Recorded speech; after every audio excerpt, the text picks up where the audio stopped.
I live here in Minneapolis. I have a fine arts background. My specialty is lithography and sometimes silkscreen. I have had practice in illustration and graphic design, but am not trained in either. My lithography work is sometimes compared to that of the WP artists of the 1930s, particularly Wanda Gog, who I thought was maybe from New Prague, but is actually from New Ulm, here in Minnesota.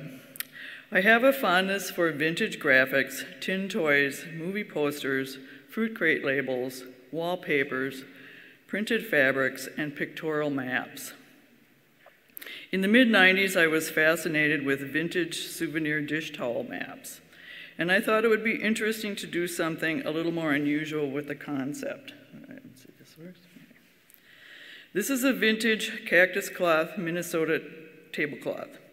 This and others like it have been the inspiration for my work with pictorial maps. This map is probably from the 1940s. Having lived in Minnesota for some time at this point, one day it occurred to me to do a map of hot dishes. This is the resulting map. Minnesota principal hot dish by region. In Minnesota, a casserole is called a hot dish. It's one word, and it has become an inside joke. I acquired a small collection of church cookbooks and proceeded to make a list of hot dishes, many of which are called things like 4-can casserole and 6-layer supper. The map is made up, of course, since tater tot hot dish could go anywhere and everywhere. But it does have some regional preferences. Salmon is on the North Shore, turkey in the turkey growing regions, and German hot dishes in the German areas. This original map was a hand silkscreen, and it's about 9 by 7, so it's a pretty small endeavor.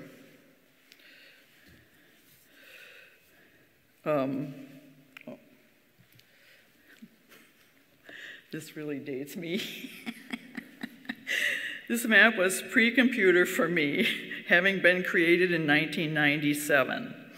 So the 2 layers were drawn in pen and ink on tracing paper, which could be used to shoot a photo silkscreen image.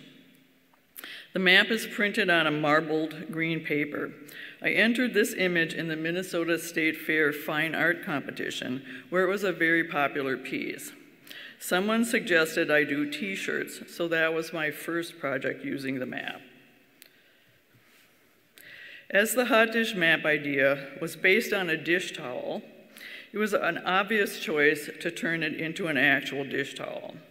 In order to do that, I set about learning Illustrator and created the map as a vector image. This is actually the first Illustrator image I had ever done. This image was printed in green and orange on white fabric and originally made in Minnesota. I was fortunate at this time to meet a gift rep, someone who sells goods by vendors such as myself to gift shops at wholesale. This person helped me understand how the gift world works and to some extent what makes something marketable.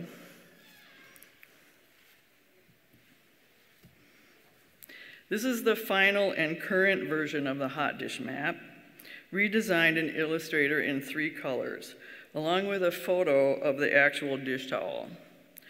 I've been selling these both to the gift shop trade and through sites like Etsy since 2002. A copy of the original green and orange dish towel is framed and hanging in the reception area in Amy Klobuchar's office in Washington, D.C.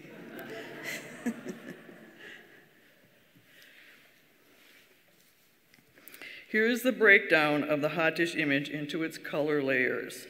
Each color would be screen printed as a separate run on white cotton fabric. Registration can be an issue, so I do some trapping so the colors are very slightly overlap.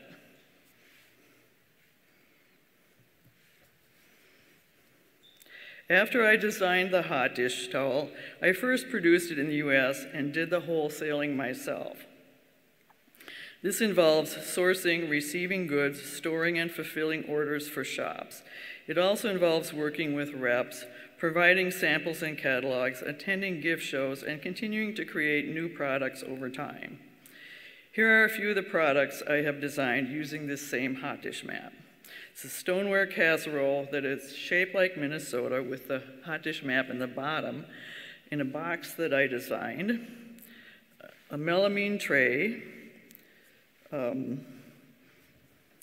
original tea towel, an apron, a postcard, and in the background, a poster print of the map. You can see that the silk screened fabric items, because they are spot color printed rather than CMYK, have fewer solid flat colors, while the paper goods in particular have more flexibility. Eventually, I was able to connect with a larger local company who took over the main wholesale aspects of the business. Because they were a larger company and had more resources, more products could be produced. These products are variously made in China, India, and the US. Pictured is my second Minnesota map, Marvels of Minnesota. After creating the hot dish map, I wanted to do a map with more factual information and real locations, but still a very playful feeling. I had a copy of The Colossus of Rhodes, R-O-A-D-S, by Carol Ann Marling, which is subtitled Myth and Symbol Along the American Highway. Much of the roadside colossi featured in this book are in Minnesota. So that became the main focus for my second Minnesota map. There are a variety of Paul Bunyan statues, the Jolly Green Giant, a giant loon, duck, turkey, prairie chicken, one of the many world's largest balls of twine, and a couple of voyageurs, what a friend once referred to in all seriousness as voyeurs. This image started as pencil sketches, which were then scanned and redrawn in Illustrator. And so this shows the dish towel design on one side and the paper image on the other. Here are products utilizing the Art of the Marvels map and the color scheme of the hot dish map. For the mug and the bottle opener, I had to redesign a smaller map, a version of the Marvels map, eliminating many icons and rearranging the rest. I also had to take a square border and make it round. This looks like a paper plate, by the way, but it is actually melamine. Here is a silkscreen tablecloth with the Marvels design, hot dish plates, and a set of complementary cups. The products I have shown are produced in larger quantities and marketed to gift shops and vendors. I also market them on Etsy. Creating this mini empire of gift goods has been a bit of a roller coaster ride. Trying to learn the ropes of the gift trade, product design, packaging, display, wholesaling, sourcing, fulfillment of goods, bookkeeping, repping, web design, social media, with successes and failures, all subject to the whims of the economy and people's tastes. I will say, however, that people love their localities, and that can make products such as mine almost sell themselves.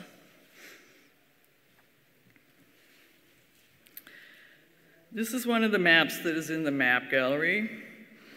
The previous maps were created in the late 90s and early 2000s. In 2012, I created this map, Minnesota, What You Need to Know, at least according to me. This is the most elaborate map I have ever done so far, and was essentially a labor of love. I wanted to create a map that had on it whatever I felt like adding. This map in its original state was a hand-printed silkscreen art piece. It covers some territory and includes, but is not limited to, colossi, oddball festivals, tiny churches, truss bridges, ghost towns, scenic drives, capitals of the world, such as the Rutabaga Capitol, inventions, threshing events, garden tractor pulls, Ben Franklin and other dime and dollar stores, curling clubs, implement dealerships, drive-in theaters, loose meat sandwich shops. Gotta try it, man. Supper clubs, donut shops, pie shops, dairy bars, tornadoes, and famous fires. This is a partial PDF of a spreadsheet tracking all manner of topics related to Minnesota. I keep a spreadsheet for each state that I work on. Most of it never appears on the map.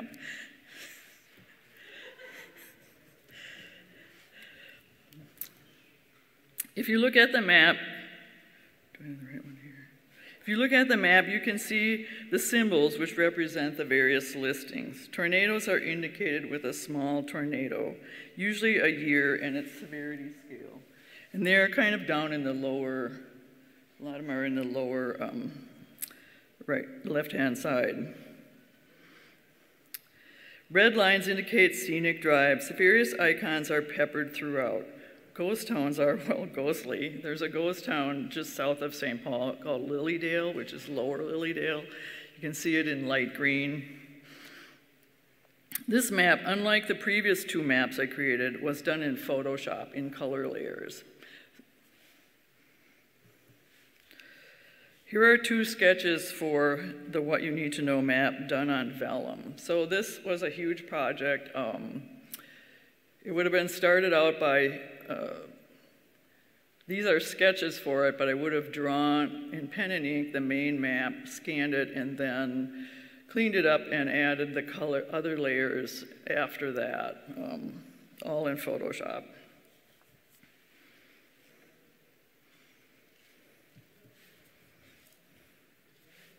Oh, this is the wrong.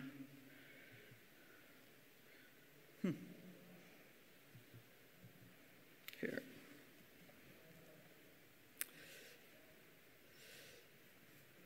Oh, wait, no, we gotta go back. Pictured are Photoshop drawings for various icons along with the original sketches that were scanned and imported, and also a couple of pieces of clip art for which I felt I didn't need to bother with a pencil sketch. So this is kind of my working process of drawing all the little icons. In 2016, I created another map, Picturesque Minnesota. This map is mainly made up of existing art and imagery from books, websites, fabric goods, brochures, vintage maps, and whatever I could find that was in the ballpark of the 1920s to the 1950s.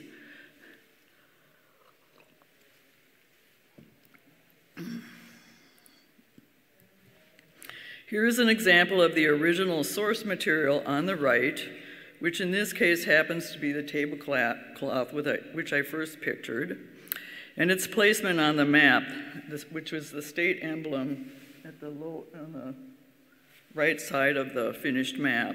So you can see the original source and then how I would cut out and paste.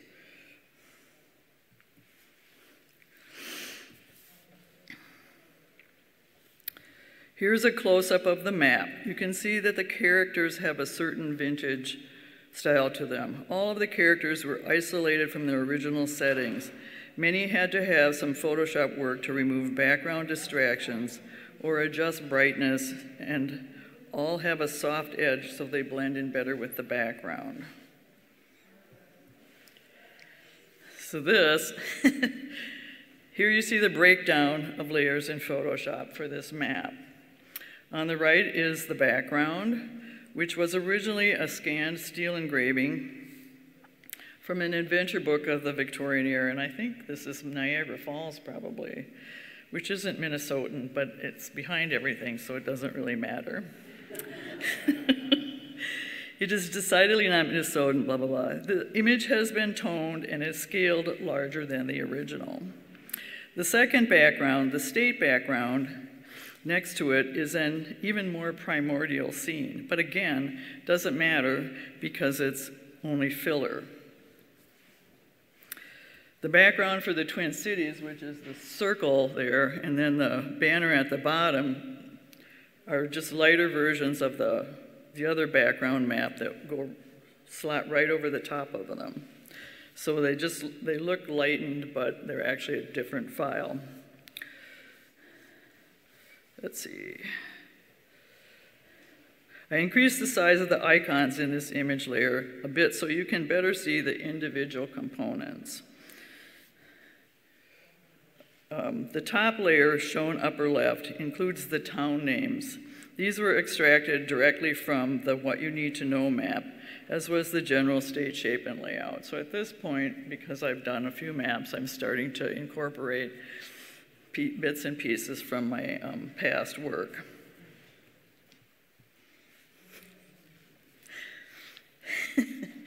This is a Minnesota postcard with a hand-painted map in the background.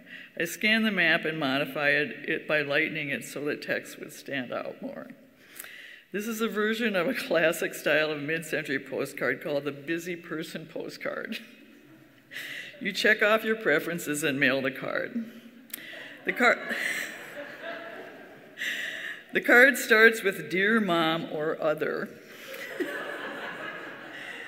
Here I am in Minnesota, land of 10,000 lakes, 15,000 lakes, or the lake, as we like to refer to it. I am not in Canada, Wisconsin, Dakota, or Iowa, but I can see it from here. It goes on. Things that are layered include hot dish, clothing, and responses. Minnesota is below average in crime rates, horizon lines, or temperatures. I came here to avoid eye contact, which I'm doing right now.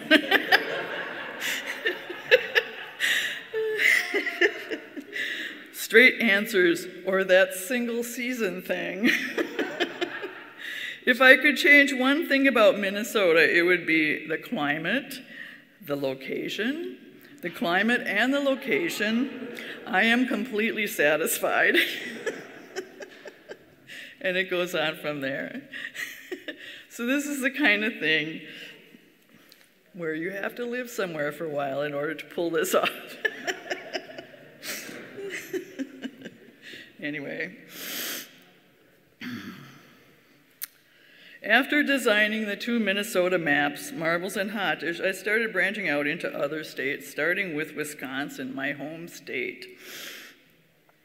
Once I wasn't just working on Minnesota anymore, I had to decide what themes and icons might define a state for a map project that would also fit with my slightly impish nature.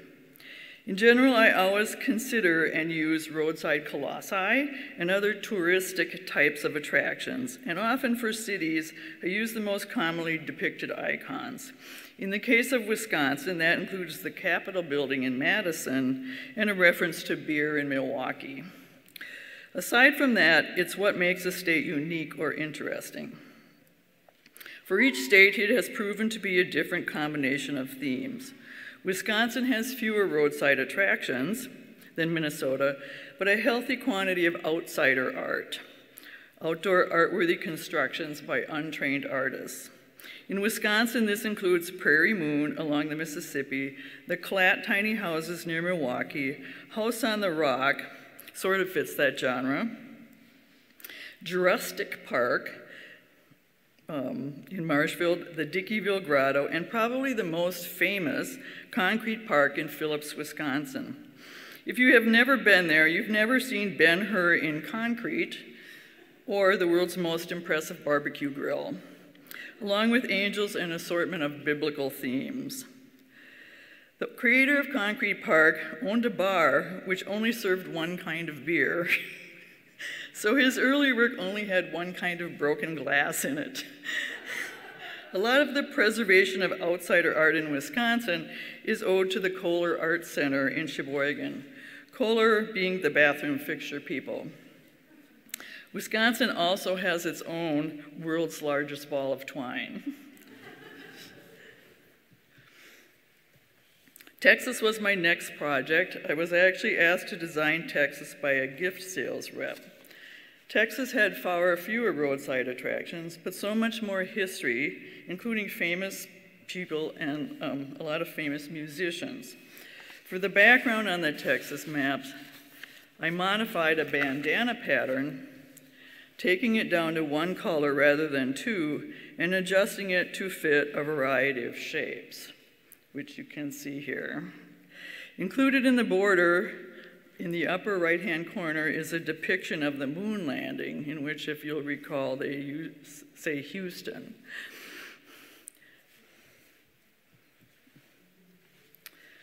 California covers so much area, and so its icons are fairly eclectic and include a lot of natural wonders and parks, missions, the invention of the yo-yo, and in Trona, which is in Western California, a backdrop for a Star Trek episode. Folks here in Minnesota are dismayed to see competing Paul Bunyan statues in Northern California, but Paul Bunyan tales existed almost anywhere there was logging, and during early logging days, many of the California loggers originated in Minnesota. California also has several roadside Bigfoot statues. Bigfoot is also present in nearly every state I have worked on so far. Florida was a really fun state to draw because it has so many layers of history from the conquistadors on. There is a lot of kitsch to work with, as it was a major tourist mecca in the 1950s, and it has wildlife that is found nowhere else in the country. So Florida was actually, it was hard to decide what to put on this map. It almost made me want to visit there. I'm just kidding. I'm kidding. Let's see. Did I lose? Here we go. Washington, here's Washington and Oklahoma. Washington is one of my newer maps. I settled on the bandana pattern as a background for the various states, but have now altered it with themes consistent with the state. So there are orcas, a mountain, a bear claw, salmon, and Bigfoot, among other things, within this pattern that's emulating a bandana. Oklahoma, I kind of stuck with the old version, but that was an older piece. One of the tricky bits about making these maps is the fact that all parts of the state really need to be filled with icons. In a state like Washington, most of the destination areas are concentrated in the western half of the state. The eastern half has more agriculture, is flatter, and has fewer tourist attractions, although is no less interesting. Here's where my spreadsheet of factoids can really come in handy.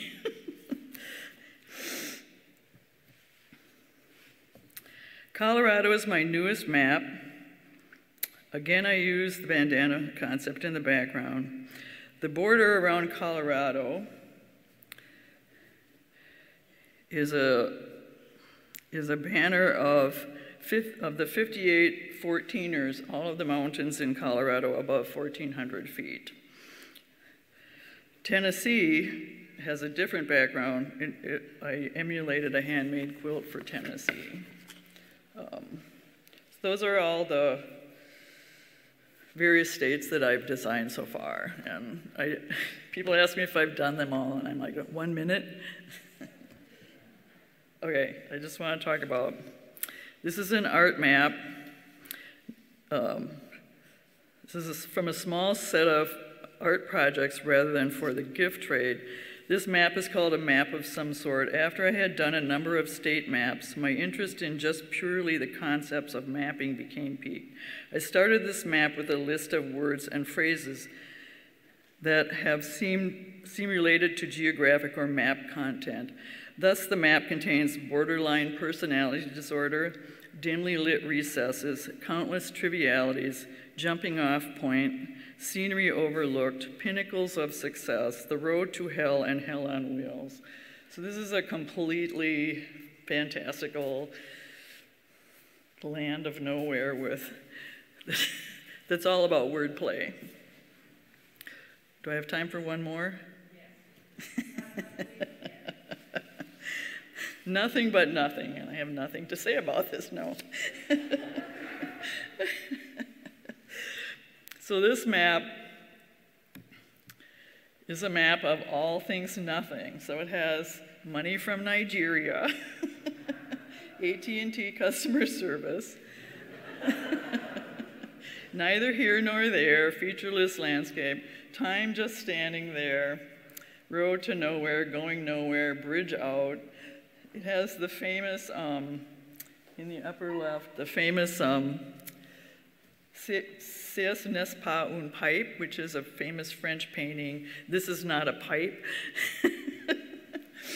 And anything I could put together that also has the blank spots like you'd find on a computer when you have layers.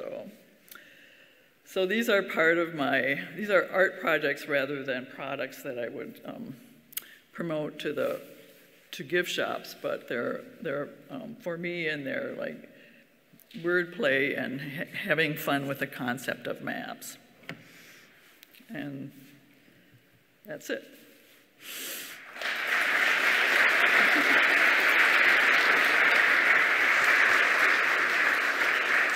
Thank you so much, Faye, and having fun. If we're not having fun with maps, I don't know. Does anybody have any questions for Faye? Yes.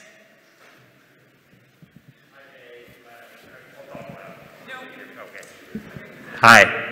Thank you so much for doing this presentation. I love your energy and what you're doing. And I glanced at your Instagram, and I noticed you do a lot of lithographs. Yes.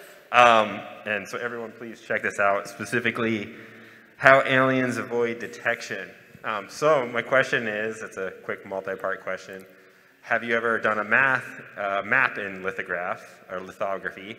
And if so, when or why not? No, I have not. I've come close, I think. I've done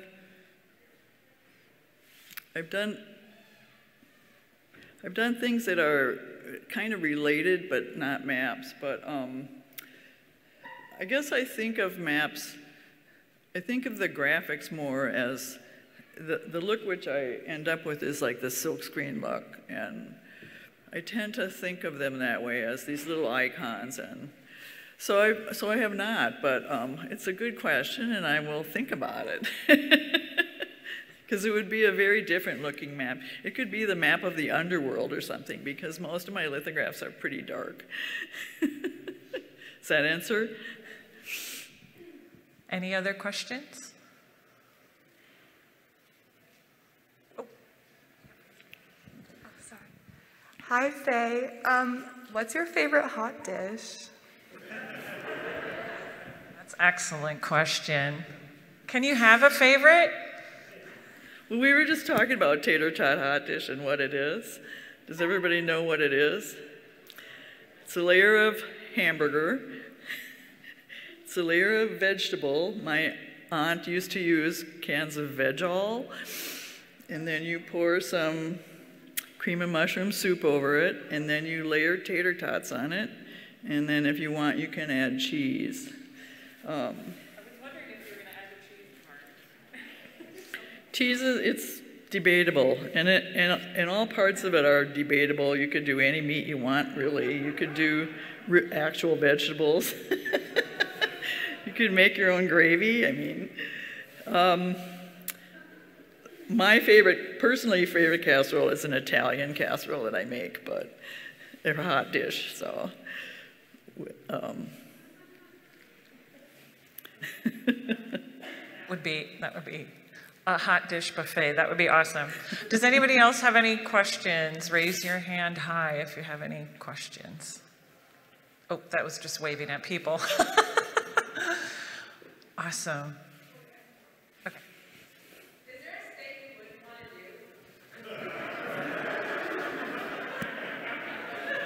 to do? Was, as we all compose ourselves, is there a state you wouldn't want to do? Be careful. North American Cartographic Information. You can also say a verb without answering. You know, there are when I'm making the states, and I don't make them very quickly, we have to decide which ones to do, and we have to decide what might be the most valuable for the money. And I tell you, the ones that are not are places, unfortunately, like North Dakota.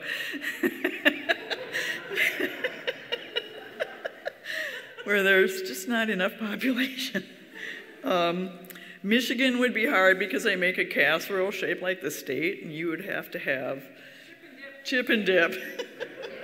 Hawaii would be another hard one.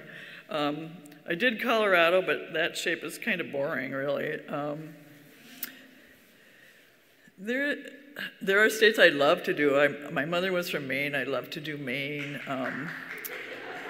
I might do Louisiana next. That's really high on the list. And then, you know, what I've found interestingly is that my California goods have not sold that well, and Florida has done kind of middling, but states like Oklahoma are just gangbusters. And it's kind of interesting because I think in a state like Oklahoma, they probably don't have that much other nice state things to choose from, whereas in California, there's probably a ton of it, you know. So we haven't decided to do New York City for that reason, because there's just so much overwhelming stuff already. It seems like you'd be fighting upstream, kind of. Question? Let's give another round of applause to all of our speakers.